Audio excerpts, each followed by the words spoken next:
দেখো, ব্লগ তো বানাতে বলেছিলে, তো ট্রাই করছি বানানোর। কাজে আছি, ঘরে কেন সবজি কাটছি সেটা পরে বলবো আস্তে ধীরে। আর আমি, হাজব্যান্ড অ্যাকচুয়ালি চাকরি করে, তো তারপরেও কেন আমি টিনের ঘরে, বা আমি এখানে কেন, সমস্তটা আমি আস্তে আস্তে বলবো, তো ওটাই বলবো। তোমরা দেখতে থাকো, আমাকে একটু সাপোর্ট করো। আমি কারণ কী ব্যাপার সব বলবো।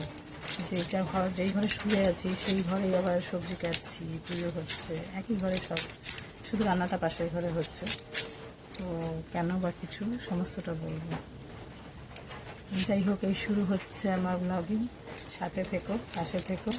কোনো ভুল হলে কিন্তু অবশ্যই বলো যে কোথায় কি ভুল হয়েছে। আমি কিন্তু খুব ভালো কিছু জানি না, ঠিক আছে? লাইফের আমার জার্নি অনেকটাই, তো কোথা থেকে কী